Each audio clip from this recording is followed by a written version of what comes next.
Bien, entonces, ¿se acuerdan que en la clase pasada habíamos empezado y ya les habíamos adelantado que las unidades temáticas 10, 11 y 12 están muy relacionadas?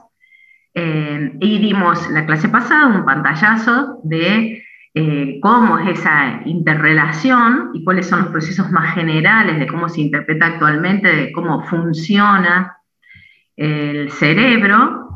Y ahora vamos a ir a los detalles, principalmente relacionados con la unidad temática 10, hablando del procesamiento de la información.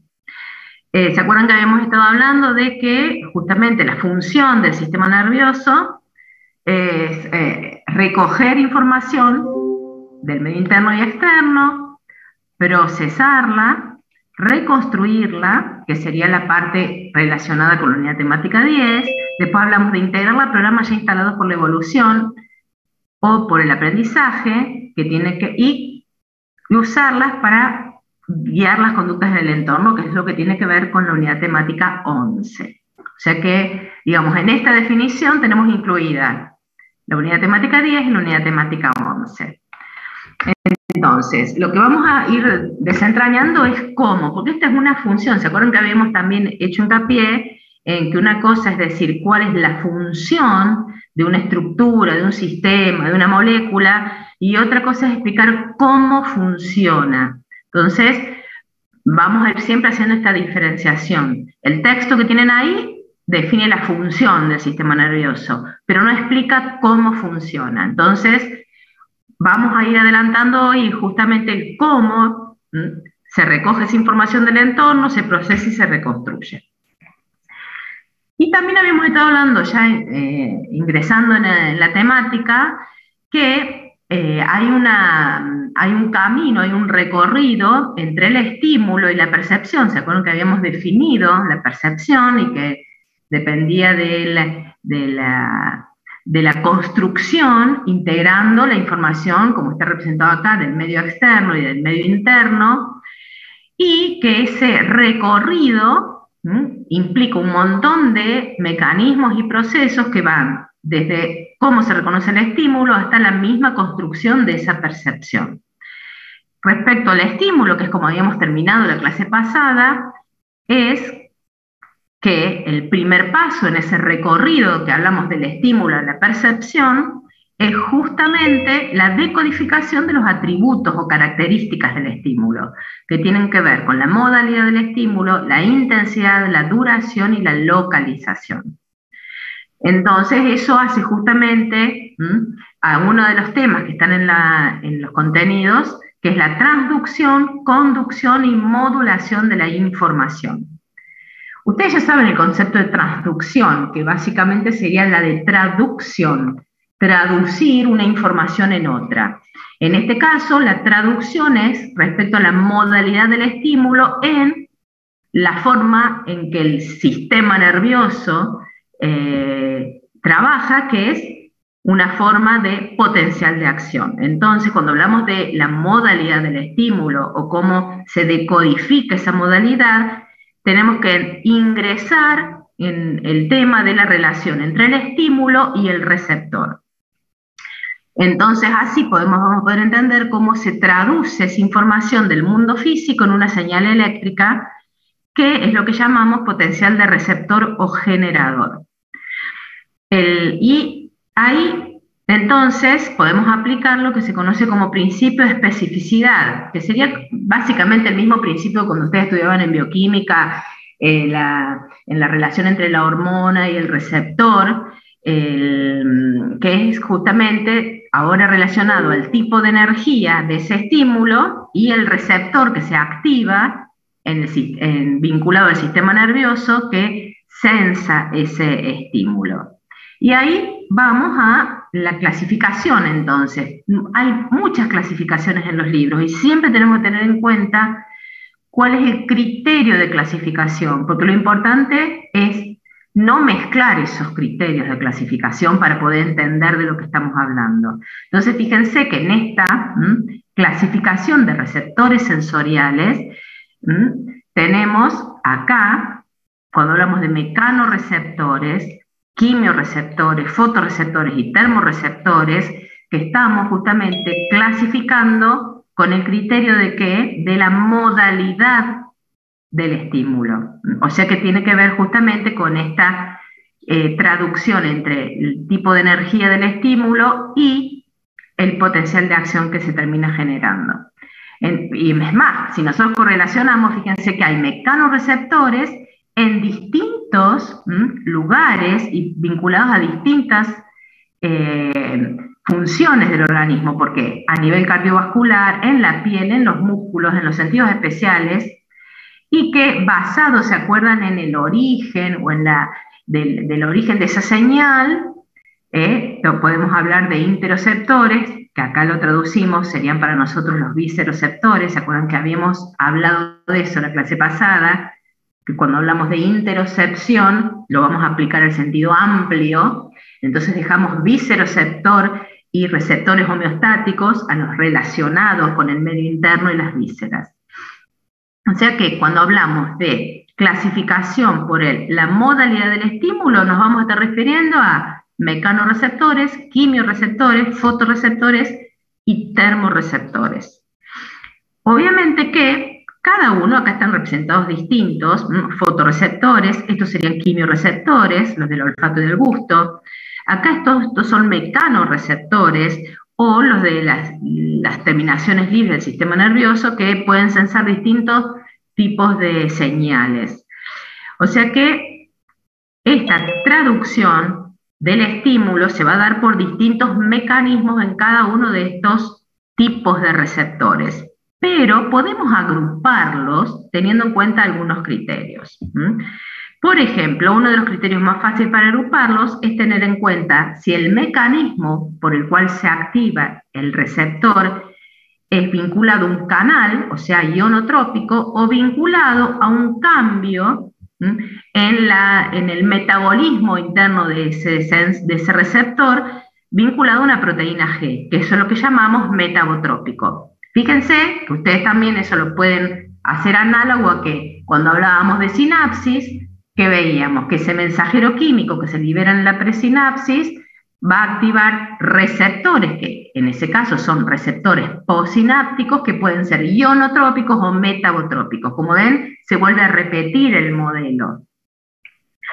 Entonces, cuando hablamos de ionotrópicos, sabemos que son canales que se ubican en la membrana celular y que se van a abrir dado distintos mecanismos, por tensión de esa membrana, porque están anclados a filamentos extracelulares, o sea, de la matriz, o intracelulares, que genera deformación en esas proteínas de membrana. En el caso particular, muchos de ellos, estos ionotrópicos, van a ser activados por vibración, por estiramiento, por las mismas ondas de sonidos, o sea, y fíjense que son acciones mecánicas, o sea que estos ionotrópicos están vinculados particularmente a los mecanorreceptores. Y esos canales que se van a abrir por estas señales mecánicas, se pueden encontrar tres grandes tipos. Fíjense que ya estamos en un nivel molecular para poder entender el mecanismo de mecanotransducción, y vamos a hacer referencia a tres grandes grupos entonces de mecanismos generados a esta mecanotransducción ionotrópica. Tenemos los canales de sodio epiteliales, que ya los conocemos, esos que llaman ENaC, los hemos mencionado mucho, sobre todo en el túbulo de las nefronas. ¿Por qué? Porque son una gran familia que tienen vinculados a distintas estructuras. En el caso que estén en membranas vinculadas a esteroceptores, por ejemplo, son mecanosensibles, tienen la capacidad de sensar la distensión, se abren por esa distensión de la membrana e ingresa sodio. También en las vísceras se encuentran este tipo de mecanoreceptores vinculados a los canales de sodio ENaC. Por lo tanto, podemos relacionarlos a este mecanismo tanto con mecanoreceptores vinculados a señales externas como a señales internas. Tenemos otro tipo de canales, que son los TRP, que son canales justamente vinculados, que ya los hemos mencionado en la unidad temática 2, porque obviamente si hablábamos de una célula, por ejemplo, que se acuerdan por cambio de la osmolaridad aumenta su volumen, tenemos estos receptores mecanosensibles en esa situación. También ahora tenemos receptores mecánicos que se activan, pero debido a señales, a las ondas de vibración que distienden la membrana, por ejemplo. Entonces tenemos este otro grupo que son los que activan potenciales transitorios, que son los que se llaman TRP, que también son una gran familia y están vinculadas no solo a la señalización mecánica, a la transducción mecánica, sino también los vamos a tener algunos de esos subtipos vinculados a los homosensores, a los NOSI, y obviamente estos mecanos están vinculados tanto a señales externas como internas. ¿Qué características tienen? Que como tienen una estructura un poco más compleja, fíjense, por ejemplo, tienen en su estructura interna, en las colas internas, lugares que pueden ser modificada su conformación y modificada así su sensibilidad por segundos mensajeros como el IP3 o el PIP2. O sea que tenemos una gran distribución de estos receptores TPR o TRP, y fíjense, tenemos tanto a nivel somatosensorial como relacionado con las vísceras. Y relacionados con la transducción de distintos tipos de estímulos, no solo mecánicos, como es en este caso, sino también vinculados al dolor, a la temperatura.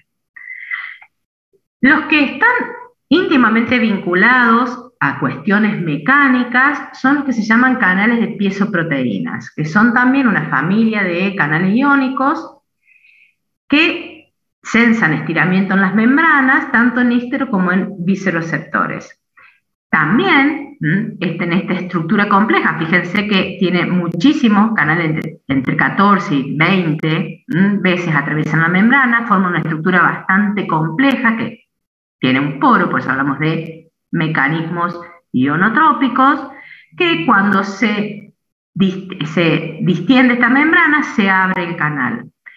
Y también puede ser estos canales a modificar su sensibilidad a esa acción mecánica por segundos mensajeros. O sea que los últimos dos, fíjense, su sensibilidad a la mecanotransducción puede cambiar por acciones intracelulares, por lo tanto, si están en mecanoreceptores, esos mecanoreceptores también van a modificar su sensibilidad a la presencia del estímulo.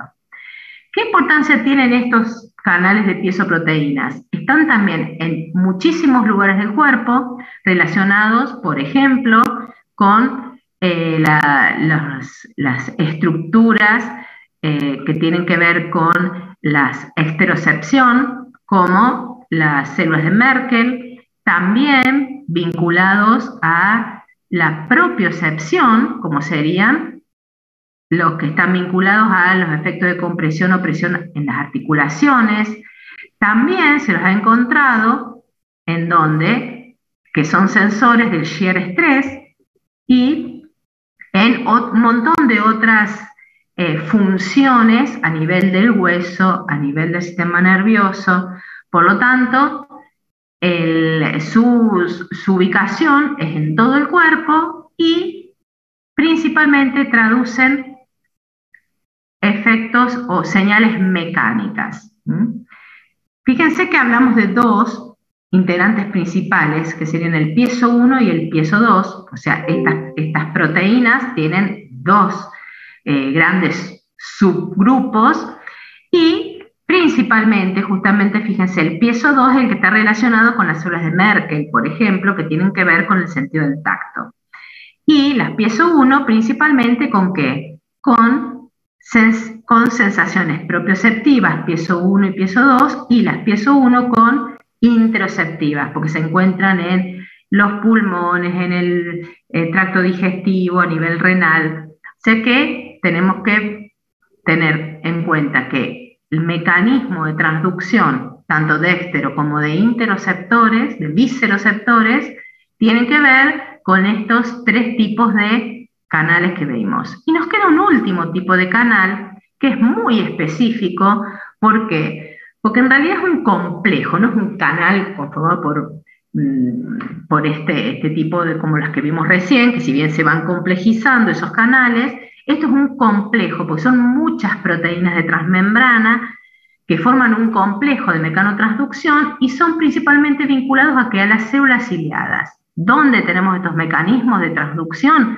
Vinculados al oído interno, ya sea al sistema vestibular como a la misma transducción de la onda sonora. O sea que cuando tenemos que tener en cuenta cómo se traducen las señales en ese oído interno, tenemos este tipo de complejos de mecanotransducción, que acá se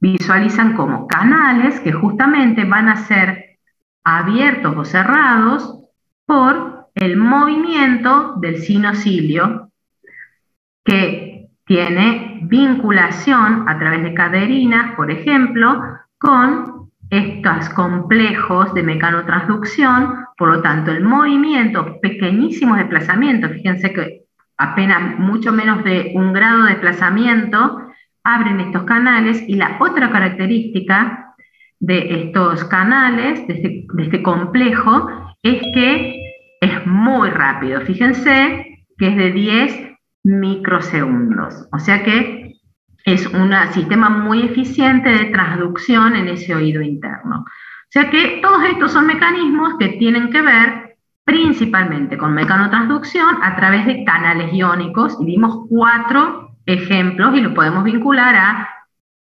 a células que tienen que ver con el tacto, como Merkel, como Pacini, a células que tienen que ver con el oído interno, vestibular, audición, y también con visceroceptores. Y el otro gran grupo, ¿se acuerdan que hablamos de otras formas de mecanismos para transducción de la señal del estímulo en esa célula de recepción? Son los mecanismos metabotrópicos, o sea, relacionados o acoplados a proteína G. Y ustedes seguramente ya conocen muchos de estos mecanismos porque los han visto en biología, seguramente los han visto en histología, cuando vieron la retina, los mecanismos, o cómo es la estructura, por ejemplo, de los conos y bastones, o también los botones gustativos o las cilias olfativas, porque esos tres son los que justamente están acoplados a proteína G. En el caso de los fotorreceptores, justamente tiene un nombre específico, transducina, esa proteína G, que es la que está acoplada a la rodopsina, y que entonces el fotón es lo que, actuando sobre la rodopsina, activa a esa proteína G y genera un cambio en los segundos mensajeros, en la cascada de segundos mensajeros. En el caso de las células olfatorias, es una proteína G específica, pues tiene algunas, por eso se llama G-olf, de olfatorio, donde también la unión de la molécula genera el cambio conformacional que activa la desoxiclasa, y el AMP cíclico es el que activa y genera el mecanismo de transducción al abrir canales nuevamente. Y en el caso del botón gustativo también tenemos proteína G, fíjense que es en este caso, en el tipo 2 de células que conforman ese botón gustativo, que ustedes deben haber estudiado en histología, donde, por ejemplo, vinculados a los sabores dulces, umami, amargo, tienen justamente estimulación a través de estas proteínas G, que termina aumentando los niveles de calcio, que habilita canales que generan despolarización. Hay que tener en cuenta que en este caso hay otros 2 subtipos de células que, por ejemplo, el de la sal está directamente vinculado, fíjense a ENaC, y en el tipo 3, que son los ácidos, a canales de protones. O sea que en este caso no solamente están acoplados en ese botón, en ese conjunto de células que forman el botón gustativo a la proteína G, sino también a canales iónicos. O sea, tiene mecanismos métabo y ionotrópicos.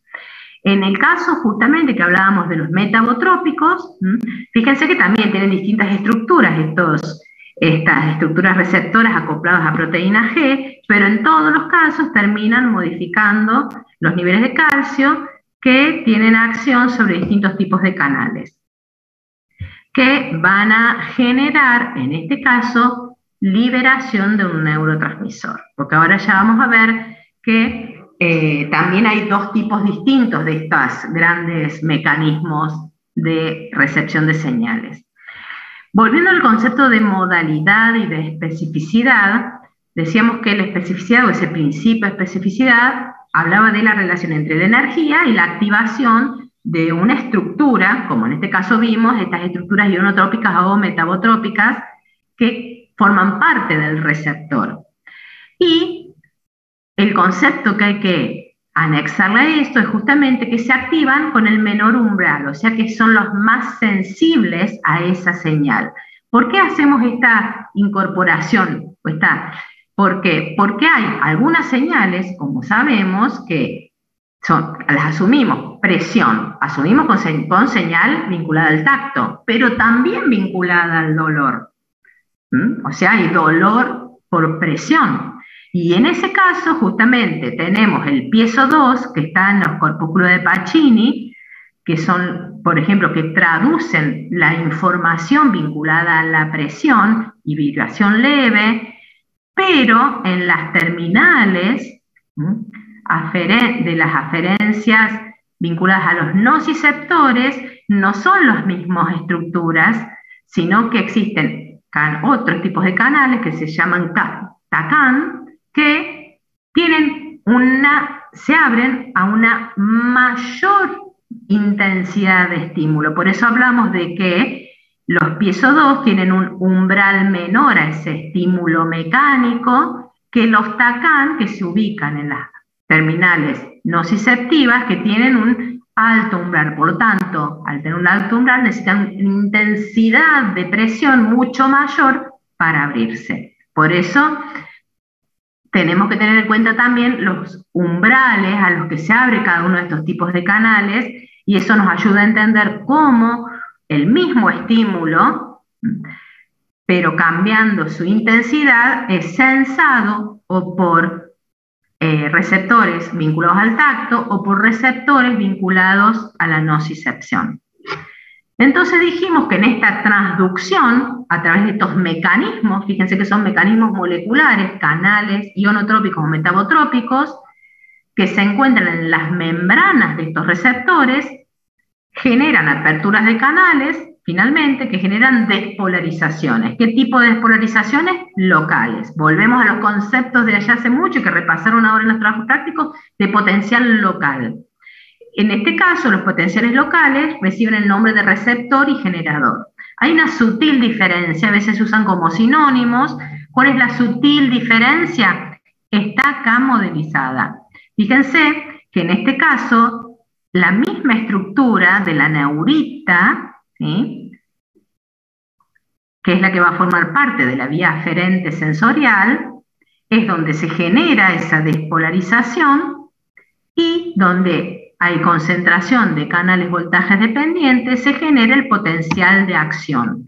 En este caso, donde conforman la misma estructura, se llaman o reciben el nombre de potenciales generadores. Pero hay otro tipo de receptores sensoriales en donde la estructura está totalmente separada de la neurona, que es la vía aferente. Y en ese caso hay también despolarizaciones, pero que liberan un mensajero químico que va a generar un potencial local, pero en este caso vinculado a un ligando receptor, por eso se llama potencial receptor. Es una sutil diferencia, pero que también ahí nos hace ver que existen distintas vinculaciones entre las estructuras receptoras y la neurona aferente. Por ejemplo, tenemos, hablando de visceroceptores, tenemos entonces esos piezo 2, que serían las estructuras que traducen ionotrópicamente la distensión y que están directamente anclados ¿dónde? en el nervio que lleva la información. Por lo tanto, estamos hablando de este tipo de potencial generador. En el caso de Pacini, también, porque la terminal está dentro del corpúsculo, es parte de la misma neurita que forma la vía aferente. En el caso del nervio olfatorio, que en este caso vimos que era metabotrópico, es metabotrópico, pero ¿qué pasa? Esa transducción genera un potencial, una potencial local que es generador, porque esas siglas están en la misma célula que va a terminar formando el nervio olfatorio. En cambio, por ejemplo, tenemos los discos de Merkel, las células de Merkel, que son mecanosensibles, que tienen piezo 2, pero fíjense que es una estructura que cuando se abren estos canales, ese calcio, esa despolarización local, genera la liberación de un neurotransmisor que directamente estimula a la neurona aferente. Lo que no se han puesto de acuerdo todavía, que pueden encontrar en los libros distintos, es si libera serotonina o si libera norepinefrina. Pero no hay dudas de que constituye este tipo de relación, una estructura que liberando un mensajero químico estimula y genera un potencial receptor en la terminal de la neurita de la aferencia sensitiva. Otros ejemplos son los que vimos recién, fotorreceptores, en este caso metabotrópicos, donde si bien se hiperpolariza y eso modifica la respuesta de la célula bipolar, también acá tenemos una sinapsis. Y también pasa en lo que vimos del gusto, ¿se acuerdan que vimos recién? Que ahí veíamos que la neurona sensitiva recibe un mensajero químico, y también que acá teníamos ese otro tipo de canales del complejo que se abren en las células del oído interno, donde también lo que se genera es la liberación de un neurotransmisor. O sea que no hay una vinculación si es ionotrópico el mecanismo, es en la misma célula, o si es metabotrópico, es en una... No. Cada tipo de receptor tiene un mecanismo de transducción vinculado a un canal iónico o a una proteína G, y a su vez tiene una vinculación específica porque o integra parte de la neurona sensitiva o está vinculada con ella por una sinapsis. Todo eso justamente hace a cómo se traduce la modalidad de ese estímulo, que como fuimos dando ejemplos, podemos hablar de estímulos del medio externo o estímulos del medio interno. Ahora, otra cosa del estímulo importante, de esas características del estímulo, es la intensidad, porque hay estímulos de distinta intensidad. El mismo estímulo puede tener baja intensidad o gran intensidad, dependiendo de la situación. Por lo tanto, se tiene que poder traducir esa información, más allá de qué estímulo es, qué tipo, también cuán intenso es. Por lo tanto, ahí ya incorporamos la relación entre el mismo estímulo, la intensidad del estímulo, el potencial generador o receptor y el potencial de acción. En esa relación vamos a hablar de dos tipos de código para traducir la intensidad, en código de frecuencia y código de población. Cuando hablamos de código de frecuencia, es lo que ustedes estuvieron repasando los otros días como código neural. Justamente es lo que relaciona la intensidad del estímulo con ese potencial local que es graduado, cuya amplitud depende de ¿qué? De la cantidad de canales abiertos que generan la despolarización local, y dependiendo de esa amplitud va a ser la frecuencia de descarga del potencial de acción en esa neurona sensitiva. O sea que es la típica modelización donde, dependiendo de la intensidad del estímulo, es la amplitud del potencial local, en este caso, del potencial generador, y de allí depende la frecuencia de descarga de la neurona sensitiva, que va a terminar impactando ¿en qué? En la cantidad de cuantos de neurotransmisor que se libera en la sinapsis. Y eso sería la forma de traducir la intensidad del estímulo en este código de frecuencia. Mayor estímulo, mayor intensidad de estímulo, mayor amplitud del potencial local, generador o receptor, dependiendo del tipo de receptor que estemos hablando, y mayor frecuencia de descarga. Ahora, tiene una limitación este código, porque todo potencial de acción sabemos que tiene un periodo refractario absoluto y un periodo refractario relativo. En ese periodo refractario absoluto, ¿se acuerdan que debido a que los canales de sodio y voltaje dependientes que generan la despolarización están inactivados, no se pueden volver a abrir? Por lo tanto, durante ese periodo no se puede generar otro potencial de acción. Eso limitaría la traducción de la intensidad del estímulo. Y allí es donde entonces surge, porque se observó que puede aumentarse la intensidad, por ejemplo, del estímulo, en este caso la presión en el corpúsculo de Pacini, que cuando se ve la generación de potenciales de acción por segundo, tiende a hacerse una meseta. Por lo tanto, eso nos está hablando de la limitación de la traducción de la intensidad. No es que deja de ser intenso, sino que por este código de frecuencia no se puede traducir la intensidad. Y allí es donde aparece la importancia del código de población.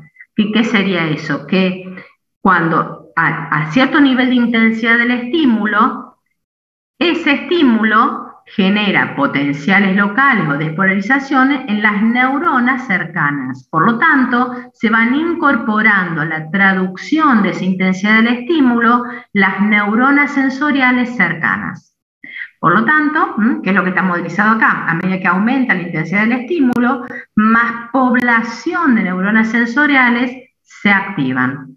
Y eso es lo que llamamos código de población. Obviamente que pueden tener distintos umbrales de activación, pero se van, por eso primero se activa esto y secundariamente las que están cercanas. Por eso pasamos de código de frecuencia a código de población en la traducción de la intensidad del estímulo. La otra característica que vimos es la duración del estímulo. Vimos la modalidad, la intensidad y ahora ese estímulo, ¿cuánto tiempo dura? ¿Cuánto tiempo está esa señal externa o interna presente? Por eso hablamos de la duración, por eso es cómo se traduce la evolución temporal. Y ahí aparecen dos conceptos que seguramente ustedes lo vieron en histología cuando veían los receptores sensoriales, que es por las características de los receptores. Hay algunos receptores que se denominan tónicos porque mientras esté el estímulo, siempre van a estar generando potenciales de acción. Se llaman tónicos o también algunos libros los pueden encontrar como de adaptación lenta. ¿Y cómo se puede interpretar esto? Fíjense que en este caso, acá tenemos que inicia un estímulo que es siempre de la misma intensidad hasta que se deja de estimular. Y durante todo el tiempo, fíjense, se están despolarizando ese receptor. Por lo tanto, están generando potenciales receptores o potenciales generadores dependiendo del tipo de receptor. Eso quiere decir que siempre está generando una señal de traducción. Por eso hablamos de que ese tipo de receptores son tónicos. Y tenemos en el otro extremo, porque hasta acá estamos hablando de extremos, los receptores fásicos. ¿Qué quiere decir? Que fásicos que se pasan de una fase a otra, o sea que tienen la capacidad de adaptarse rápidamente. Que en ese caso, si lo vemos, es la misma característica. Tenemos que comienza un estímulo, misma intensidad, termina el estímulo, y en ese caso, el receptor genera señales al inicio, no genera más señales justamente de estos potenciales locales y genera otra señal al final del estímulo. Por lo tanto, entonces hablamos de receptores que se adaptan. O sea que podemos decir receptores tónicos de adaptación lenta, aunque no se adaptan, y receptores fásicos que son los que se adaptan. porque dejan de generar estímulos, generar impulsos o potenciales de acción ante un estímulo constante en el tiempo y de igual intensidad durante todo ese tiempo. La combinación de la información de estos dos tipos de receptores justamente es lo que da la traducción de la duración del estímulo. Como dijimos, en los textos los van a encontrar como adaptación lenta, como adaptación rápida, los van a encontrar con estas siglas, SA, RA, y cuando hablamos del sentido del tacto, de la sensación del tacto, fíjense que acá tenemos Merkel, Ruffini, Meissner y Pacini, tienen distintos tipos de acción sobre la duración de este estímulo. Merkel y Ruffini son de adaptación lenta y Meissner y Pacini de adaptación rápida. Entonces, aquí otro tipo de, es que algunos pueden comenzar con una gran frecuencia y disminuir la frecuencia. Por eso hablamos de que damos extremos, que no se adaptan o que se adaptan. Por eso algunos le llaman adaptación lenta, porque quiere decir, sería que comienza con mayor frecuencia y disminuye. En cambio, fíjense, en este caso, no disminuye en ningún momento la frecuencia de descarga. O sea que hay un gradiente, pero el concepto importante es que hay receptores que siempre, ante un estímulo constante, están generando potenciales de acción y justamente traduciendo la información de duración de ese estímulo, y otros que su forma de traducirlo es señalizando el inicio y la finalización de la presencia del estímulo, que son los receptores fásicos. ¿De qué depende que unos sean tónicos y otros fásicos? De la estructura misma del receptor y de las características de los sensores moleculares, nuevamente. O sea que esta propiedad, como propiedad emergente, surge de las características de las estructuras moleculares que hacen al receptor. Ejemplo, mecanismo de adaptación del corpúsculo de Pacini. Ustedes saben por histología que ese corpúsculo tiene integrado, tenemos la terminal de la aferencia, está íntimamente ligado a que una serie de capas de membranas que tienen líquido entre ellas, donde justamente la fuerza, la vibración o la presión deforma, y esa deformación es la que en los canales que vimos recién terminan abriendo esos piezo 2, por ejemplo. No hay solamente piezo 2, pero principalmente piezo 2. Terminan entonces generando la despolarización en esa neurita. ¿Cómo se adapta? La presencia, ¿qué hace? La presencia constante y de igual intensidad, como estas capas que rodean a la neurita, son distintas membranas con líquido, ese líquido recircula y genera que no, a pesar de que esté el estímulo y la deformación, no se genere la apertura de los canales piezo 2. Por lo tanto, aunque esté el estímulo, no se generan potencial local. Ahora, una vez que se sale el estímulo, el mismo cambio genera una onda que también abre los canales piezo 2, por lo tanto, vamos a tener señalizado el inicio y la finalización de ese estímulo.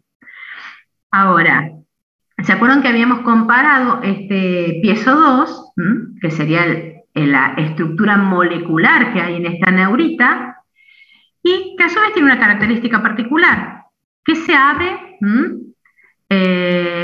y se inactiva rápidamente? Por lo tanto, también hace que se colabora con este efecto a nivel molecular.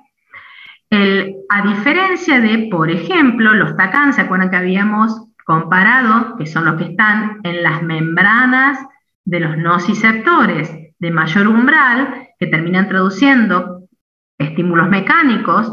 En este caso, estas estructuras de membrana, fíjense que tienen una activación rápida, pero una desactivación lenta. Por lo tanto, Fíjense que van a estar señalizando durante mucho más tiempo la presencia del estímulo. O sea que tenemos mecanismos de las mismas estructuras del receptor y mecanismos que tienen que ver con el nivel molecular de esa traducción.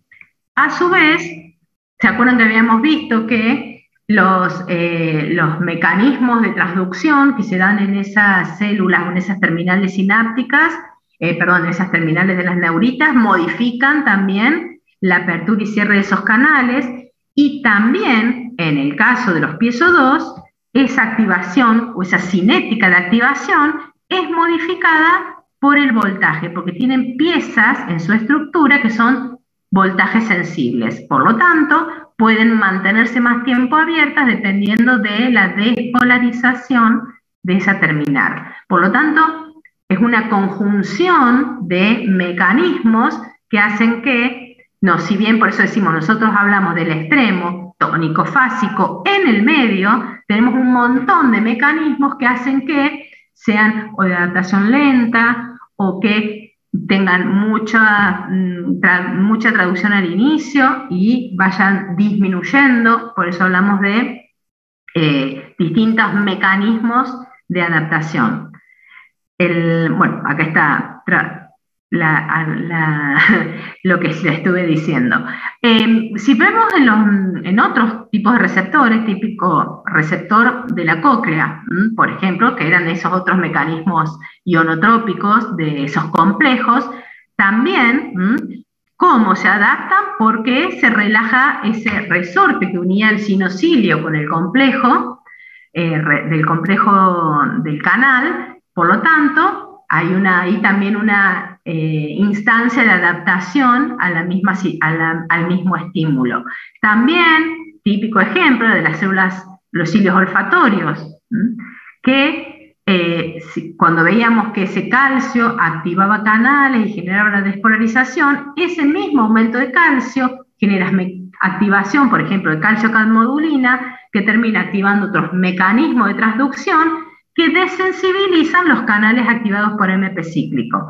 O sea que, al mismo tiempo que se está activando y que se genera el potencial local que genera aumento de frecuencia de esa terminal, también al mismo momento se están generando los mecanismos que desensibilizan ese mecanismo de transducción de la señal. Por lo tanto, ese es el momento en que la sensación es de que ya no estamos percibiendo ese olor que percibíamos. O sea que hay un mecanismo, en este caso, totalmente intracelular de adaptación. Por eso cuando vamos viendo los mecanismos de adaptación, cada tipo de transducción o de receptor que traduce información y que tiene capacidad de adaptación es distinto.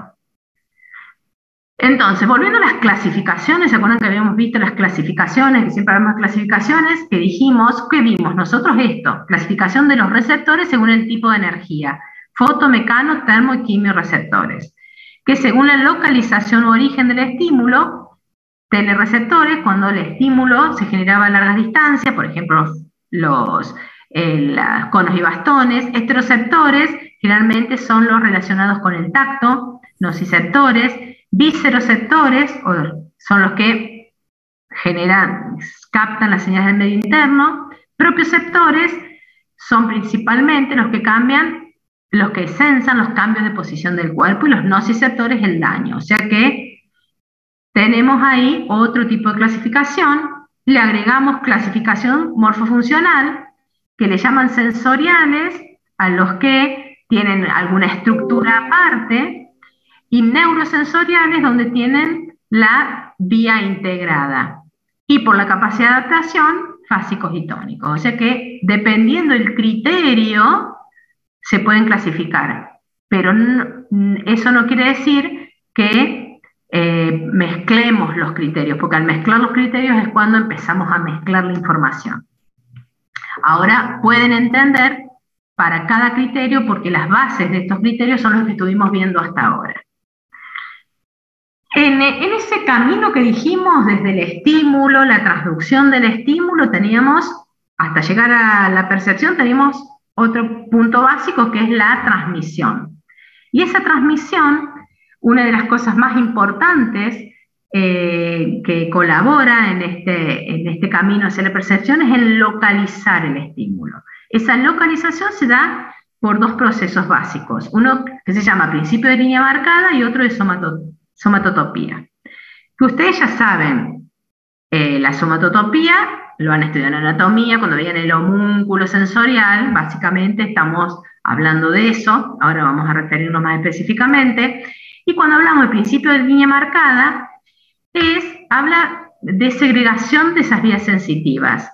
¿Qué quiere decir? Este modelito es uno de los pocos que lo grafica bien. ¿Qué quiere decir? Que cada subtipo o esas modalidades que estuvimos viendo, con todo ese trabajo de cómo se traduce, si cada uno tiene capacidad de adaptación, cómo se genera la intensidad de ese estímulo que se sensó, no se puede mezclar. Por lo tanto, eso es lo que se llama principio de línea marcada. Cada uno de ellos, de estos receptores, está acoplado a un tipo de neurona sensitiva que recorre paralelamente y, a su vez, recorre el organismo también respondiendo a la organización corporal o ese mapa corporal que sería lo que conocemos como somatotopía. Por lo tanto, vamos a tener todos los nociceptores conducidos por una vía, todos los corpúsculos de Pacini vinculados a un tipo de neurona, todos los corpúsculos, los de Meissner vinculados a otro, y que a su vez conforman una unidad funcional donde si el receptor era de adaptación fásica, esa vía también tiene características de adaptación fásica, y si son tónicos, tiene características que facilitan que se siga conduciendo la información de forma tónica. Por eso hablamos que eso permite identificar tanto la modalidad como que el lugar del estímulo, porque esa característica de mapa corporal, que lo reconocemos fácilmente en la corteza con ese homúnculo, en realidad ese mapa está en todas las estructuras donde se va realizando los relevos. Sabemos que no es a escala, porque va a depender de las características de esa información, pero sí sabemos que es plástico. ¿Qué quiere decir? Que el área que ocupa ese mapa, el área corporal en ese mapa, puede modificarse por, entre comillas, el uso de esa área. ¿Con qué tiene que ver entonces el área, esa área que ocupa en ese mapa, cada parte del cuerpo? Principalmente, en el caso del homúnculo sensorial, tiene que ver con lo que llamamos campo receptivo. Campo receptivo, que sería el área que ocupa cada terminal sensorial, en este caso en la piel, por ejemplo. Entonces, a mayor campo receptivo, ¿qué quiere decir? Que una sola neurona sensitiva conduce información sensorial de una gran área de la piel, por lo tanto, la representación o el lugar que ocupa en cada una de esas escalas que hace, ya sea en el tálamo, por ejemplo en la corteza, es menor, porque hay menos aferencias a cada uno de esos lugares. Entonces, tenemos que tener en cuenta el tamaño del campo receptivo, que es lo que debemos hacer. Cada neurona sensitiva, cuando inerva, por ejemplo, la piel, inerva un área de piel que sería justamente lo que llamamos campo receptivo. Y obviamente dijimos, en todo este campo receptivo, si esta es una neurona vinculada a la nocicepción, está señalando o recibiendo señales nociceptivas. Si está vinculada al corpúsculo de Pacini, está traduciendo y conduciendo señales del tacto vinculadas a la presión y a la vibración. Y dependiendo del área que ocupa este campo, a mayor campo, menor representación en ese mapa corporal. Pero ninguna parte del cuerpo deja de tener representación corporal. ¿Con qué función, no, pero no función, ¿con qué proceso está vinculado, íntimamente vinculado, este campo receptivo? Con lo que llamamos agudeza sensorial. O sea, esa habilidad de precisar la localización del estímulo. Que los que ya han tenido trabajos prácticos, cuando hicieron el trabajo, la experiencia de discriminación de 2 puntos, justamente es una forma de evaluar la agudeza sensorial. Porque que se está haciendo a través de esa experiencia. Justamente el voluntario está identificando, está expresando cuando identifica 2 puntos. Y eso nos está hablando de el tamaño de ¿qué? De ese campo receptivo. Porque si los 2 puntos caen dentro del mismo campo receptivo, de la misma neurona, obviamente se suman esas despolarizaciones, se conducen por una sola neurona y se siente como un solo punto. Entonces, o sea, si ustedes recuerdan la experiencia, se los adelanto a los restos, en la espalda, comparado con el pulpejo del dedo, para que el voluntario identifique 2 puntos, tienen que abrirlo muchos centímetros. Eso quiere decir que que las áreas de esos campos receptivos en la espalda son mucho más grandes que en el pulpejo del dedo. Y eso habla de la agudeza sensorial del pulpejo del dedo y de la agudeza sensorial de la espalda, que es muy distinta. Toda la espalda está inervada. Lo que tiene es menos agudeza sensorial, porque la habilidad de localizar los 2 puntos requiere mayor separación de ese compás. Por lo tanto, esa agudeza sensorial, como vimos, está determinada en una parte por ese tamaño de ese campo receptivo que varía en cada lugar del cuerpo, y esa variación está representada en el homúnculo. También con la densidad de receptores, porque dentro de este campo receptivo hay receptores vinculados a esa modalidad sensitiva. La mayor densidad de receptores generalmente está en el centro del campo y se van disminuyendo la concentración hacia la periferia del campo. Por lo tanto, también esa agudeza sensorial tiene que ver con la densidad de receptores en ese campo receptivo.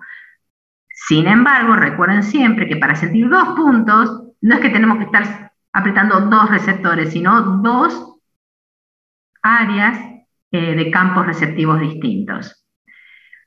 Otra característica estructural que impacta en este proceso de agudeza sensorial es si el sistema de estas neuronas sensitivas es convergente o lineal, y si existe o no inhibición lateral, que es lo que vamos a ver ahora. ¿Qué quiere decir que un sistema es convergente?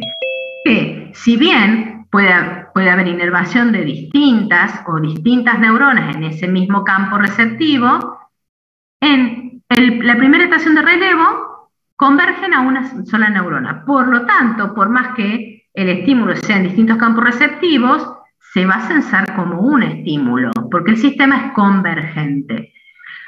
¿Dónde podemos observar ese caso de sistema convergente? Cuando analizamos cómo está organizado el sistema olfatorio. Donde, fíjense que acá, estas cilias de estas células olfativas hacen sinapsis en estos glomérulos, donde convergen varias células olfatorias. Y a su vez, en estas células mitrales también nuevamente convergen, y en cada una de estas convergencias hay procesamiento de la información. Porque siempre que hay una sinapsis, se está procesando esa información. Por lo tanto, en este caso, al ser un sistema convergente, si bien puede estar estimulándose distintas neuronas, termina sintiéndose como la sensación es como si fuera de pobreza en esa agudeza sensorial. Cuando hablamos de lineal, ¿qué quiere decir? Que cada una de las neuronas sensoriales primarias tiene una sola sinapsis y directa con la neurona secundaria. Entonces, en este caso, esos campos, si bien están solapados en el cuerpo, porque siempre hay un pequeño solapamiento de los campos para justamente no quedan áreas del cuerpo sin sensibilidad, esos campos receptivos están solapados, obviamente que hacia el centro cada una hay una gran agudeza, pues fíjense que es 1 a 1 la relación. En la convergencia acá hay 3-1 y acá es 1 a 1, mayor agudeza cuando el sistema es lineal. Ahora, ¿qué pasa cuando, si bien la relación es 1 a 1, hablábamos, ¿se acuerdan? De cuando aumenta la intensidad del estímulo y se sobrepasa la capacidad de frecuencia de potenciales de acción, aparece el código de población. Por ejemplo, el código de población sería que si el estímulo está en este campo, se supera la frecuencia de descarga de esta neurona, se comienzan a incorporar. ¿Por qué? Porque la presión es tanta que comienzan a estimularse receptores de estas otras 2 neuronas. Eso que nos lleva a pobreza, nuevamente, de agudeza sensorial. Y allí es donde aparece, fíjense, que tenemos acá solapados. Si bien el punto de estimulación es acá, por ese código de población, también se terminan estimulando los otros campos receptivos y las otras neuronas. Esto haría que la agudeza sensorial sea poca. Allí es donde aparece el concepto de inhibición lateral, porque esa inhibición lateral permite seguir manteniendo la agudeza de la agudeza sensorial, más allá de que se esté traduciendo la mayor intensidad del estímulo. ¿Y cómo se realiza esa inhibición lateral? La palabra se lo está diciendo. ¿Inhibición lateral de quién? De el campo receptivo más estimulado, que tiene colaterales que estimulan interneuronas inhibitorias. Por lo tanto, esas interneuronas inhibitorias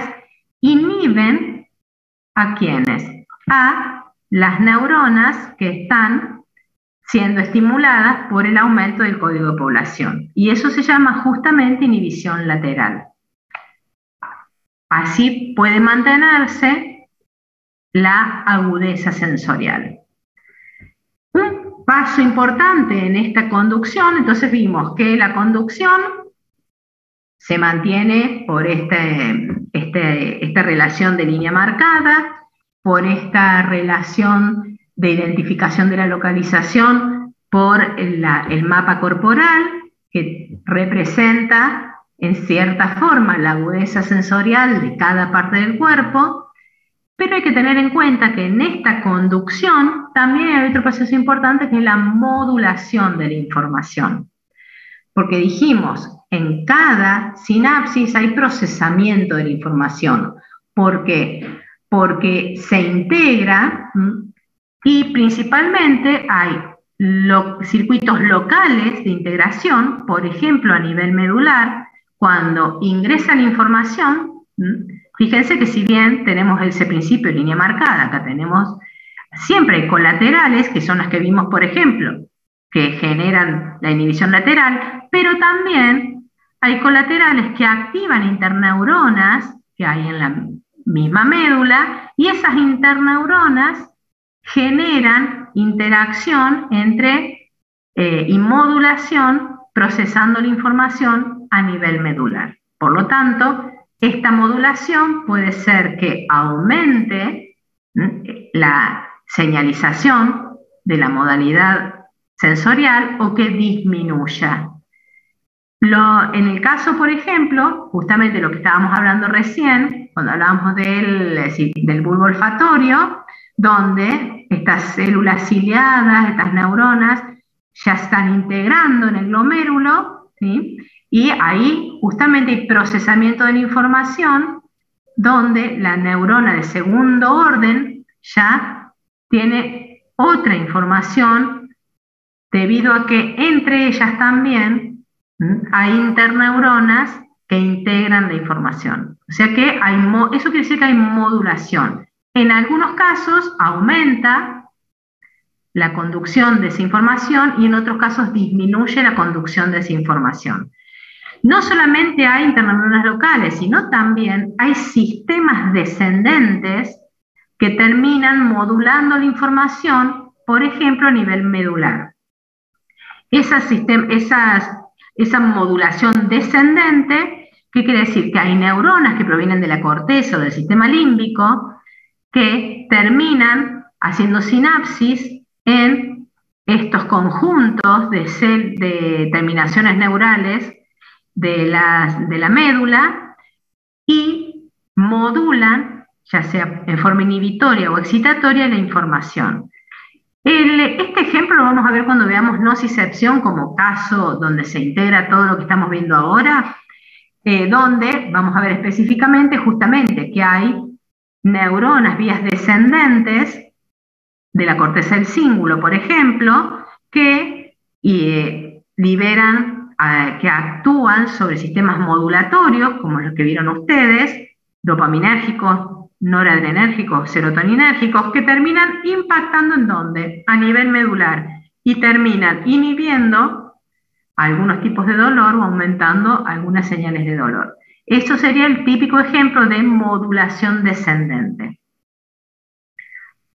Obviamente que ahí empieza entonces, ya empezamos a visualizar que este tipo de modulación es lo que va a ser considerado, por ejemplo, en el caso del dolor, lo que llamamos umbral subjetivo. O sea que no hay solamente un umbral molecular que tiene que ver con la apertura, el cierre del canal, sino que al haber una modulación de estructuras superiores sobre las vías aferentes, que impacta sobre la frecuencia de descarga de esas neuronas, pasamos a hablar, sobre todo, por ejemplo, en el dolor, de un umbral subjetivo, o sea que ahí impacta lo psicológico y lo emocional en la vía ascendente sensitiva.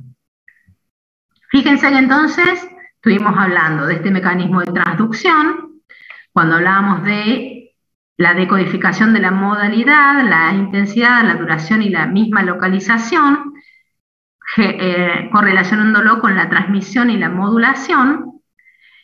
Y en este recorrido aparece una estructura que ustedes estudiaron en anatomía, posiblemente estudiaron un poco en histología, no creo, pero en anatomía sí lo han estudiado, que es el tálamo. Y las proyecciones tálamo-corticales.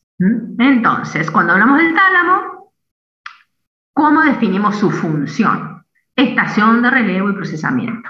Control de entrada y salida de información de la corteza. Fantástico. Es la función. Nuevamente, tenemos que explicar el proceso.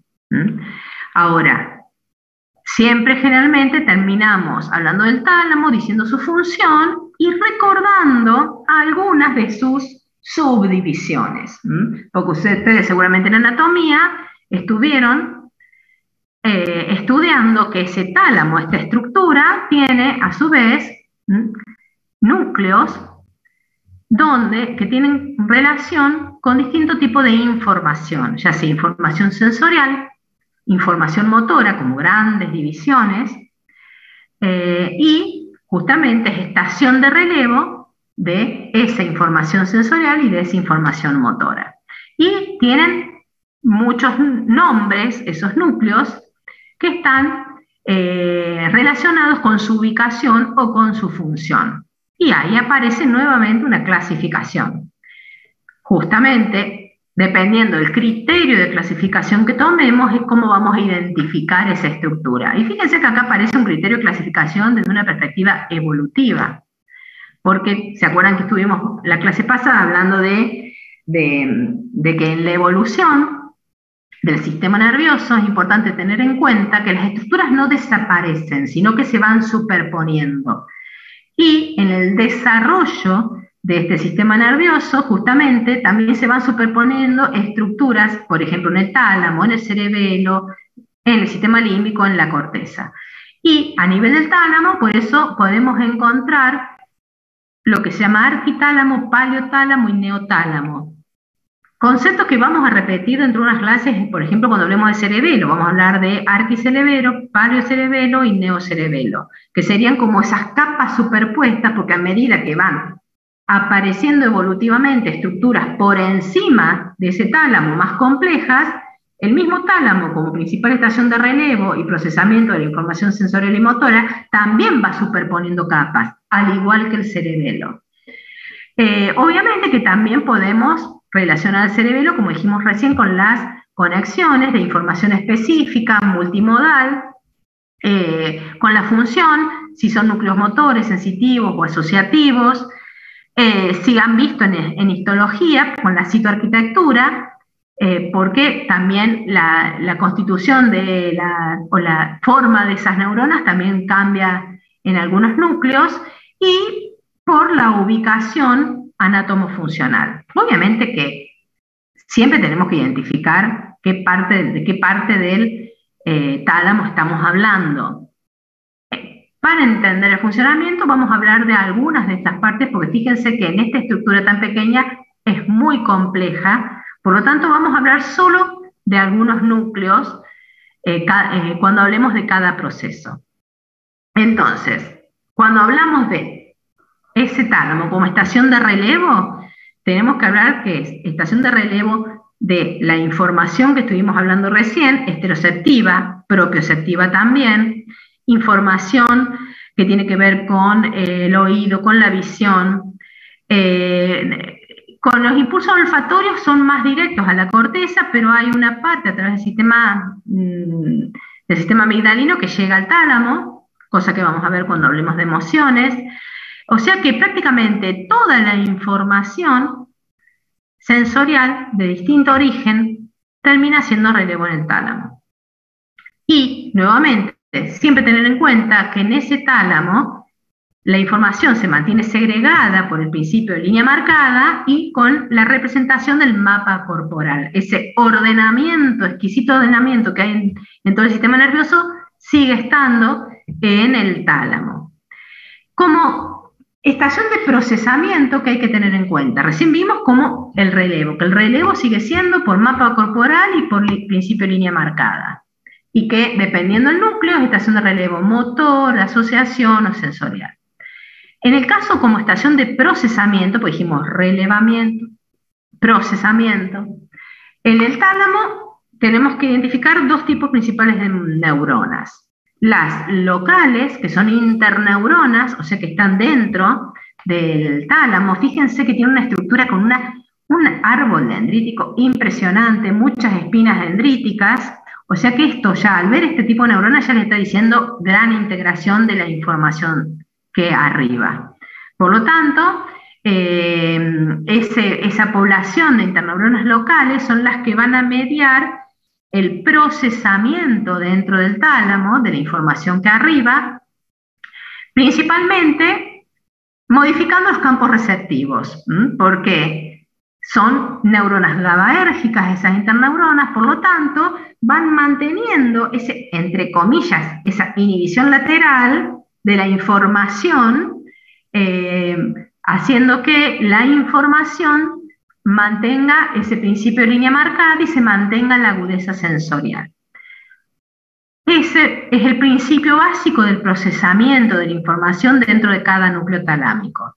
Después tenemos las neuronas principales o de proyección, o sea, las que salen del tálamo, son el 75%, y fíjense que son excitatorias, son todas glutamatérgicas. O sea que, ya sea que la estación de relevo sea sensorial, sea asociativa, sea motora, siempre el tálamo va a terminar haciendo una estimulación sobre la estructura en la que arriban esas eferencias talámicas o esas proyecciones talámicas. ¿Por qué es importante esto? Porque cuando vemos, en este caso, fíjense que acá tenemos los distintos núcleos, de dónde recibe información cada núcleo, que recibe información, como dijimos, si hablamos de asociación, recibe mucho del hipocampo, del sistema límbico, de cortezas que tienen que ver con la cognición.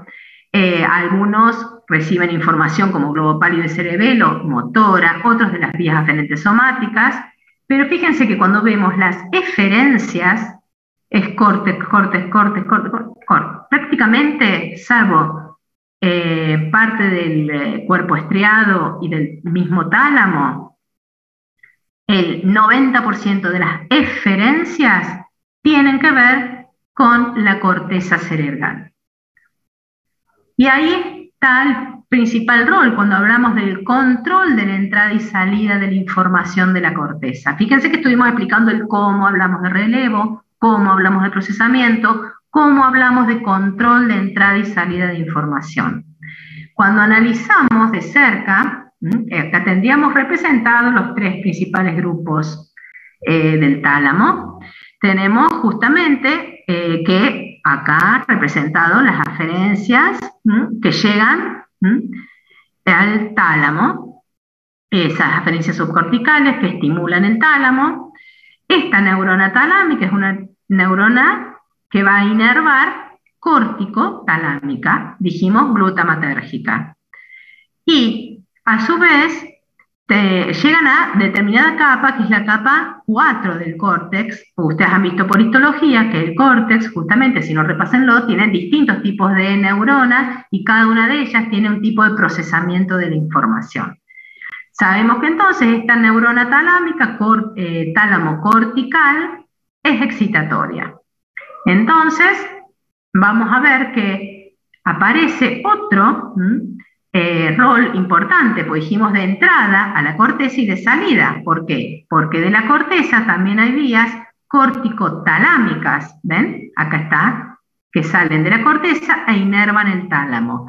Son también excitatorias, o sea que hay un circuito tálamo cortical y córtico-talámico, que se estimulan mutuamente, neurotransmisión que se libera, glutamato.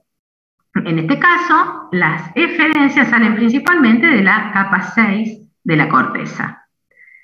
Ahora, aparece esta estructura, que es un núcleo que rodea al tálamo, que se llama núcleo reticular talámico. Y no confundir con sistema reticular, que es lo que estuvieron viendo ustedes en uno de los trabajos prácticos como parte de los sistemas modulatorios.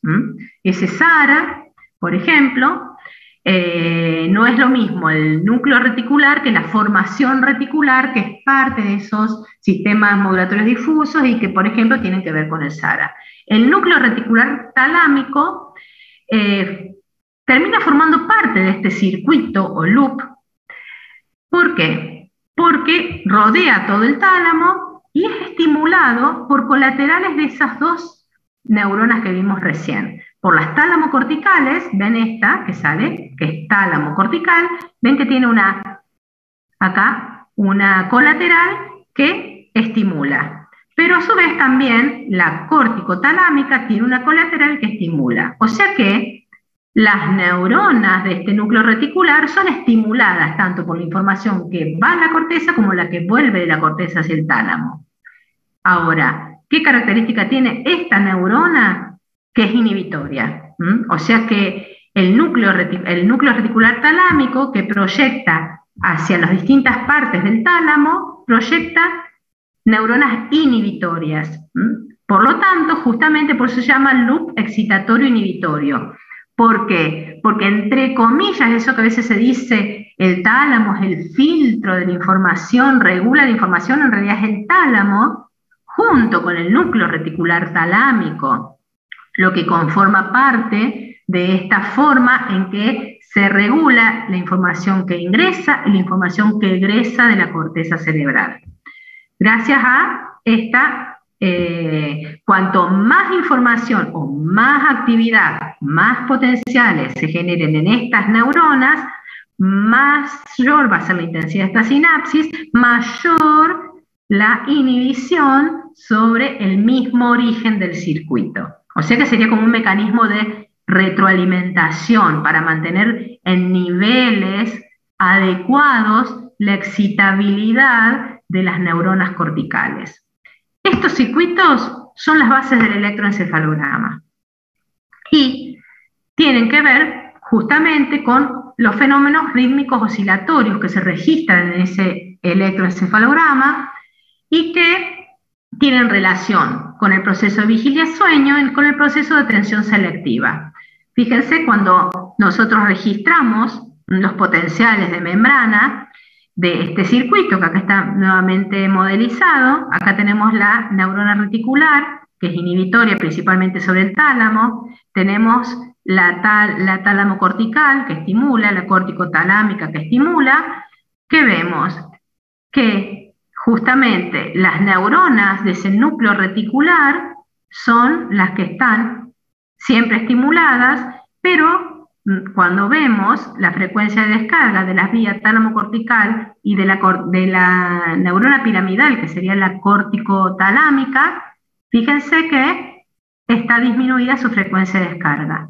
¿Por qué? Porque existe este loop excitatorio inhibitorio, que está justamente controlando esos ritmos oscilatorios.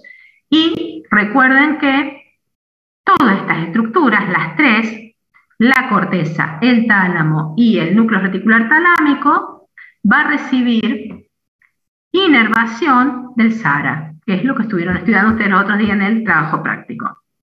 Y ese SARA es justamente cuando hablamos de estados de conciencia, es lo que permite un nivel de conciencia, de registro de la información y de expresión de las conductas. Estos conceptos que están acá en mayúscula y subrayados, vigilia, sueño, atención selectiva y los estados de conciencia, son justamente importantes para que recuerden, porque los vamos a vincular este loop excitatorio inhibitorio cuando veamos estados de conciencia, cuando veamos vigilia, sueño y atención selectiva, que es todo parte de justamente cómo la corteza cerebral está en capacidad de sensibilizada para recibir información y generar actos motores. Bueno, entonces llegamos a la corteza cerebral, donde justamente relacionamos a la percepción con procesos que se dan a nivel cortical. Pero tenemos que entonces ahí comenzar a, porque a veces uno siempre, yo mismo cuando estoy hablando me estoy corrigiendo, percepción, sensación, porque no son exactamente lo mismo a nivel neurofisiológico o neurocognitivo. Cuando hablamos de sensación, hablamos obviamente de una construcción sensorial, o sea que es información que llega a la corteza, pues hablamos de construcción, se genera a nivel cortical, pero solamente se construyen las características objetivas del estímulo. Todos estos procesos que vimos, desde la transducción, la transmisión, la modulación, entre comillas, el relevamiento y procesamiento talámico y la inervación del área cortical adecuada, permite construir cada una de las sensaciones vinculadas a cada modalidad sensitiva. Cuando hablamos de tacto, hablamos de visión, olfacción, gusto. O sea, ahí estamos hablando de sensaciones. Construcción sensorial objetiva. Llega a la corteza y se procesa en la corteza la información de cada tipo de estímulo. Pero en esa corteza también se da otro proceso, que es el de integración sensorial.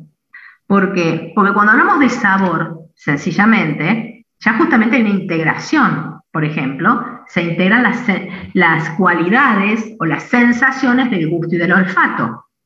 Por lo tanto, hay otro proceso entre medio, entre lo que llamamos sensación y lo que denominamos percepción, que ya lo habíamos definido la clase pasada como un proceso cognitivo. Nuevamente, son 3 procesos corticales los que estamos hablando, de construcción, pero en esa percepción ya estamos acoplando toda la información que se construyó como sensación, se acopla a la historia de cada individuo, porque se acopla a la subjetividad de cada persona. Por lo tanto, el reconocimiento, la interpretación de cada una de esas sensaciones tiene que ver, y el significado que le otorga a cada persona tiene que ver con una construcción individual de cada uno. Y eso es lo que es la percepción. Por eso tenemos que separar los procesos corticales en estos 3. Cómo se construye la sensación, cómo se integran esas sensaciones y cómo se construye la percepción.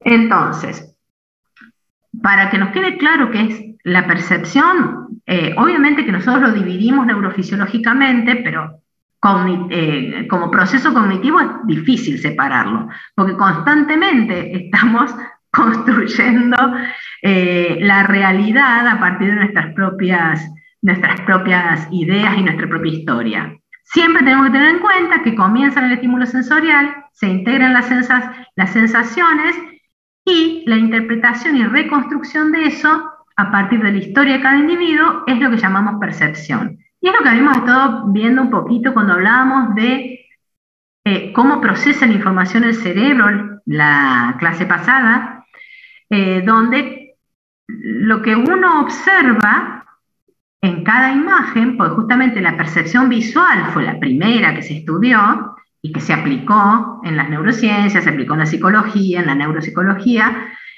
es la interpretación justamente de una serie de líneas, cómo y qué interpreta cada persona, justamente se constituye en la percepción visual de ese evento. ¿Se acuerdan que habíamos estado viendo algunas imágenes en la clase pasada, donde cada uno, acá algunos ven un caballo, acá ven un sapo, pero resulta que si lo ven de costado, vuelven a ver esta imagen. O sea que lo que primero identificamos, en el fondo, tiene que ver con nuestra historia personal. Pues se acuerdan que lo habíamos relacionado con que si bien son puntos y blancos, el cerebro tiende a hacer que, a unir esos puntos y generar una imagen de acuerdo a la historia previa, de acuerdo al conocimiento previo. Y se acuerdan que utilizaba lo que llamábamos un tipo de procesamiento cognitivo que tenía que ver con las predicciones en esa interpretación, sobre todo cuando los estímulos son ambiguos y esa interpretación tiene que ver directamente justamente con la percepción. Y habíamos dado estos ejemplos, ¿se acuerdan? Que ustedes mismos habían visto, que acá veían una ensaladera y acá veían una mujer, pero dependía, o un nativo justamente, dependía de dónde provenías, podías ver un esquimal, y en este caso dependía de tu conocimiento de arte, veías una obra muy conocida de Archimboldo, dada vuelta. O sea que, justamente, uno interpreta primeramente de acuerdo a sus conocimientos previos, a su historia previa, a sus emociones, a su memoria. Eso básicamente es la percepción. Por eso la percepción se define como que no es una copia de la realidad. O sea, ¿qué quiere eso? Quiere decir que hay tantas realidades como personas estamos hablando. Es una construcción creada por cada individuo y esa construcción tiene origen biológico y tiene origen cultural. Por eso la construcción de esa percepción está muy influenciada por la sociedad en la que vivimos, por las pautas con las que se modelan esas construcciones en cada sociedad. O sea que justamente es lo más cercano que podemos identificar con esto, esta concepción del organismo como, ¿se acuerdan? Lo biológico, lo psicológico y lo cultural. Justamente la construcción de la percepción es el ejemplo paradigmático de esa concepción.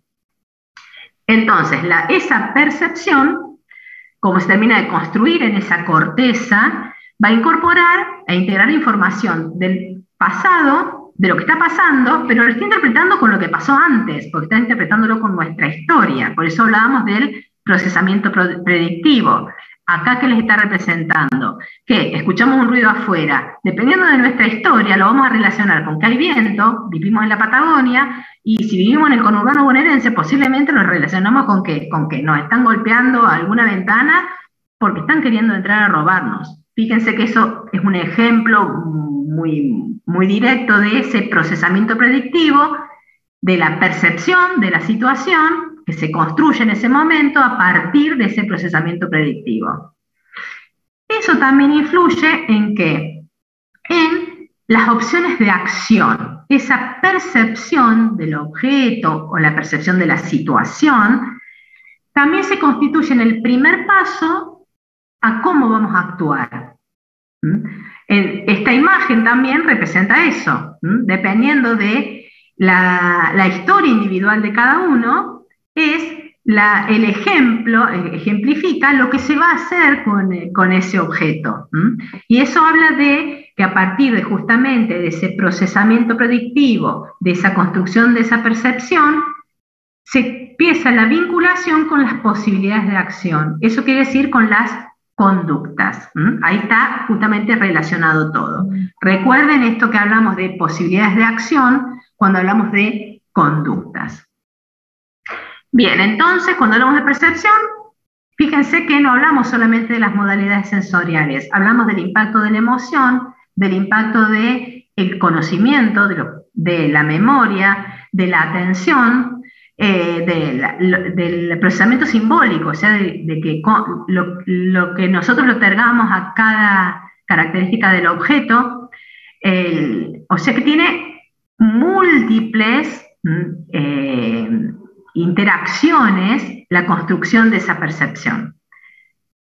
Pero vamos a empezar a describir un poquitito, fíjense que ya hablamos de cómo se recoge la información, ya sea del entorno del medio interno, hablamos un poco de cómo se procesa en esa conducción, modulación.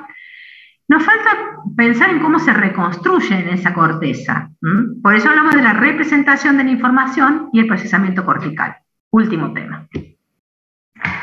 Entonces, cuando hablamos, volvemos a relacionarlo con cosas de la clase pasada. Cuando hablamos de ese procesamiento cortical, ¿se acuerdan que generalmente los libros hablan de esterocepción e interocepción?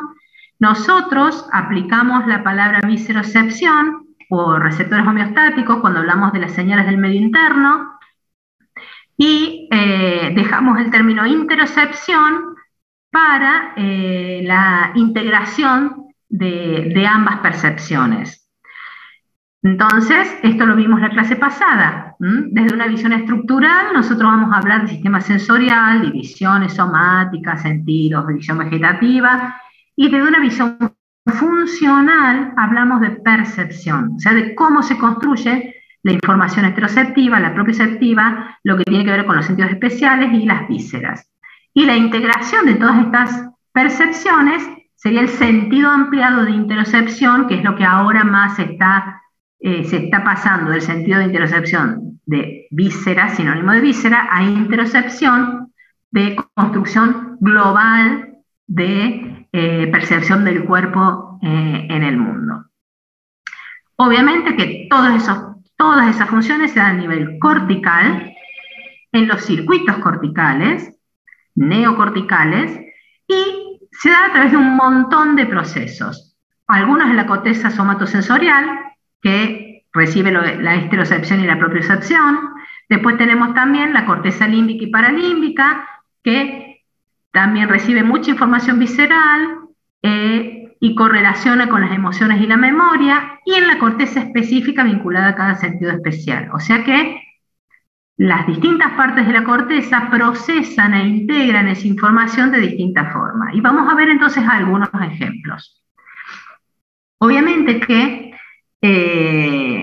la información llega a la corteza, como dijimos, siguiendo el principio de línea marcada y el mapa corporal. Y ustedes en anatomía, por eso no vamos a entrar en detalle, saben que las principales vías por las que llega la información somatosensitiva, hablamos de la vía dorsal y el sistema anterolateral, y que tienen distintas características cada uno. Cuando hablamos del dorsal o lemniscal, que es muy rápido, alta discriminación y alta localización. Y principalmente la información, esa línea marcada, es la información propioceptiva consciente, porque la propioceptiva inconsciente llega al cerebelo y lo vamos a trabajar cuando veamos control motor, y el tacto epicrítico. Y en el sistema anterolateral, vía espinotalámica, mucho más lenta en su conducción, tiene que ver con esa unidad receptor vía sensorial, que el subtipo de vía de neurona que llevan informaciones distintas, van a tener que volver a revisar nervios, el TP de nervio del sistema nervioso del año pasado. Pobre precisión, que tiene que ver, si hablamos de precisión o localización, tiene que ver con esa agudeza sensorial, por lo tanto generalmente van a tener campos receptivos más amplios, no tiene inhibición lateral, o sea, todos esos conceptos que hablamos de la agudeza sensorial es lo que habla de alta localización o pobre localización, y la información principalmente es el tacto grueso o protopático, el dolor y la temperatura. O sea que Fíjense que esto que hablamos de cómo llega la información ya también nos está determinando todo el procesamiento que vimos antes del receptor, la vía, la modulación. Algunas de las características que aparecen en los libros, como la discriminación, la localización y la velocidad, están determinadas por el procesamiento previo a lo que llega a la corteza. ¿Cómo? Volvemos a pensar en cómo se procesa y reconstruye. Si hablamos de la somatosensorial, saben ustedes de anatomía, toda esta inervación llega a el área somatosensorial S1. Si hablamos de la visión o de la audición, a las áreas unimodales principales, cuando hablamos de la visión occipital, por ejemplo, la B1, acá vamos a dar el ejemplo de S1 por somatosensorial. Esa región somatosensorial, esa inervación llega al área 3B específicamente, o sea, esa S1 tiene distintas áreas que va a procesar de distintas formas la información. 3B recibe la información cruda, recibe la información de las aferencias directamente talámicas, de BPM y BPL talámico, obviamente organizada. Línea marcada, mapa corporal. Entonces, acá que tenemos representado, que dependiendo cada dedo del cuerpo, llega al lugar de mapa corporal, dedo del cuerpo. Pero a su vez, la información que proviene de cada subtipo de receptor también está separada en las columnas que constituyen esa corteza. Entonces, acá tenemos, fíjense que acá está modelizado amplio área, poca área de campo receptivo. Nos está hablando de distintas modalidades sensoriales según el campo receptivo. Por lo tanto, fíjense que llega organizada, muy organizada la información a cada una de las columnas que repasan en histología, cómo están compuestas esas columnas, y nuevamente esas capas de la corteza cerebral, y en cada una de las columnas entonces va a llegar específicamente la información de cada tipo de receptor. Y se acuerdan que RA, SA eran, ¿se acuerdan? Receptores de adaptación rápida o que no se adaptan. Y receptores que están en la superficie o que están en la profundidad de la piel. Si lo traducimos, cuando vemos el corte de piel, teníamos, ¿se acuerdan? Los corpúsculos de Pacini, por ejemplo, son más profundos, y cuando vemos acá el corpúsculo de Pacini, tiene una gran área, son grandes primero, los corpúsculos de Pacini son grandes, tienen 2-3 milímetros, ¿sí? Y el área de inervación de cada una de las neuronas, el campo receptivo, es muy grande. En cambio, fíjense, cuando vemos los de Merkel, que tienen adaptación lenta, fíjense que los campos receptivos son muy pequeños, igual que los de Meissner. Por lo tanto, la información de cada uno de ellos llega a cada columna de esa corteza por separado. Si bien todas tienen que ver con el tacto, llegan por separado, porque están dando distinta información cada uno de ellos. Por su estructura y por su capacidad de adaptación, están dando cada uno información distinta del objeto, por ejemplo, que se está tocando. Y esa información se integra en la corteza. Por ejemplo, si tenemos adaptación lenta y rápida, y tenemos la frecuencia, o sea, si las ondas que los estimulan son de alta frecuencia o de baja frecuencia. O sea que la vibración, porque por ejemplo cuando pasamos la mano sobre una superficie rugosa, en el fondo lo que se está sensando son la frecuencia de vibración que se genera al pasar la mano por esa superficie rugosa. Por eso hablamos de frecuencia, de alta frecuencia o de baja frecuencia, de esas ondas que se generan. Y eso es lo que sensan, más allá de algunos la presión y otros la distensión, los sensores, los mecanosensores de la piel. Por lo tanto, cuando tienen adaptación lenta, están integrando principalmente o informando espacialmente la presión sostenida. En cambio, esa adaptación rápida de cuando entra y sale, que sería la onda, está informando el movimiento a través de esos receptores. Por lo tanto, el patrón de activación combinado de estas columnas en la corteza genera información global de lo que se está tocando. Se integran en la corteza de información espacial, dada principalmente por los de Merkel y Ruffini, con la integración de Meissner y Pacini, que da información temporal de lo que está pasando, y así se informa textura y bordes del objeto, por ejemplo, que se está tocando. O sea que la combinación de la información de los 4 receptores es lo que da información objetiva o sensación del tacto cuando tocamos algo. Por otro lado, cuando tocamos algo, los dedos de la mano se están moviendo, las articulaciones, los músculos. Esa es información propioceptiva, que es muy importante para poder definir el objeto que se está tocando. Y esa información, que viene de los propioceptores, no llega a 3B, llega a 3A. Y ahí se integra la información propioceptiva de los distintos receptores propioceptivos. Esos receptores propioceptivos están en los usos neuromusculares, en los órganos tendinosos, que seguramente ustedes estudiaron cuando vieron músculo o cuando vieron receptores sensoriales en histología. Si no, los vamos a repasar cuando veamos músculo y contracción muscular, en las mismas articulaciones, en el tejido subcutáneo de la piel y de la mano. Fíjense, los corpúsculos de Pacini funcionan tanto como sensores de vibración del tacto como propioceptores. Por lo tanto, la información va a llegar a 3B y a 3A. Esa información que proviene de músculos, articulaciones y el mismo tejido subcutáneo de Pacini, por ejemplo, como propioceptor, se integra en 3A. Y esa información va a estar dando idea de en qué estado de contracción o de relajación está cada músculo, lo cual nos va a dar idea de, por ejemplo, la apertura y cierre de la mano, lo que nos va a estar dando idea del tamaño del objeto que estamos sosteniendo. O sea que esa información es muy importante para la construcción de la sensación. Y cada tipo de propioceptor también tiene una capacidad de adaptación distinta y esas modalidades se integran en 3A. Por lo tanto, tenemos propioceptiva en 3A, o sea, propioceptiva cruda que llega a 3A y se integra, propioceptiva del tacto cruda que llega a 3B y se integra.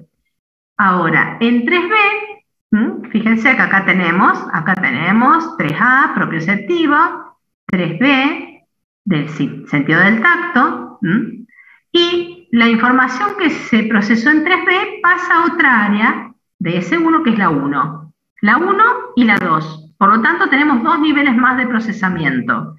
El área 1, que también recibe información constantemente del tacto fino y la vibración, reconstruye esa textura que se comenzó a procesar en 3B y da mayor contorno al objeto que estamos manipulando. Cuando esa información pasa al área 2 de S1, fíjense con qué información se une, con la información propioceptiva. Entonces allí se termina de construir la tridimensión del objeto, cuando se une la información del tacto con la información propioceptiva. Por lo tanto, ahí tenemos idea del tamaño, del peso y de la forma. En esa sensación táctil y de forma del objeto, de conocimiento de un objeto que estamos manipulando, si es la visión, se termina de construir en esa área 2 de S1. Y eso sería lo que podemos definir como una sensación. Ahora, tenemos otra área somatosensorial, que es S2, que ustedes deben haber estudiado en anatomía, que integra otros aspectos de esa misma sensación. Esas áreas secundarias son unimodales también. ¿Por qué? Porque ahí se termina de unir la información bilateral, porque se acuerdan que la información se cruza, pero se vuelven a unir esa información en esta S2 porque recibe información bilateral de S1 y de los núcleos talámicos. Por lo tanto, ahí se termina de reconstruir la información de este objeto. Y esa información de S1 y de S2 termina llegando a esta área, fíjense que está al lado de S1, que es el área 5 y 7, que se llama corteza parietal posterior. Y es un área ya de integración somatosensorial, porque va a recibir lo procesado en S1 y lo procesado en S2 y vuelve a reconstruir la información sensorial. Y va a terminar dando idea de la ubicación en el espacio, por ejemplo, de ese objeto, y justamente es la principal referencia porque allí también va a terminar llegando información que va a permitir ubicar en coordenadas espaciales, y vamos a ver que esto es muy importante para eso que vimos antes de la percepción, de que ya se está construyendo la intención de acción. Bueno, esta información que se integra en la corteza parietal posterior va a terminar dando información a la futura actividad motora porque organiza la acción orientada a objetos. Nuevamente tenemos que recordar de esta área parietal posterior como importante en la generación del plan motor. Igual que acá, fíjense que la información propioceptiva, que es cruda, que se procesa en 3A, ¿a dónde va a terminar? En el área 4, que es en el área motora. O sea que ya vamos viendo que hay una integración sensorio-motora, que si bien en los libros las estudiamos por separado, decimos lo sensorial va por acá, lo motor para allá, constantemente la información sensorial ya está dando información a las pautas de acción motoras. Por último, tenemos otra área importante, que es el área parietotemporo-occipital, que ya hablamos de un área de asociación de convergencia polimodal.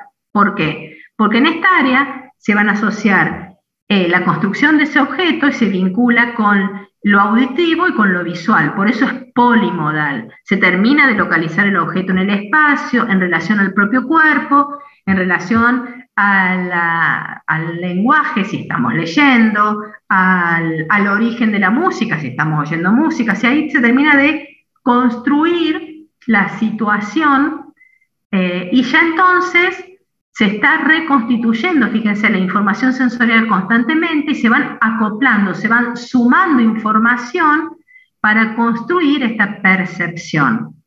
Y el área parietotemporo-occipital también va a tener íntima relación con las áreas cognitivas y límbicas.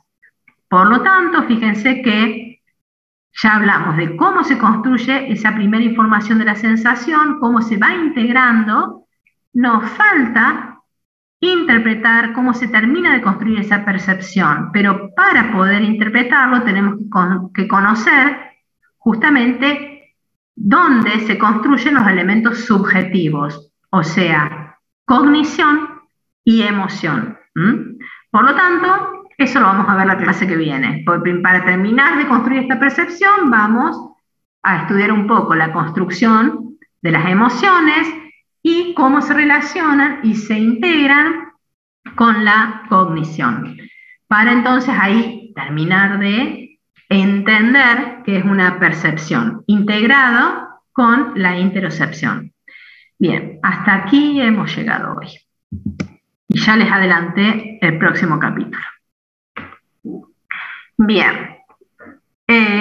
Fíjense entonces que vamos haciendo como un recorrido, pero siempre vamos ya vinculando, porque como le decimos esto de ir seccionando el cuerpo para entender las funciones, a veces nos quita lo rico de entender los procesos de cómo funciona.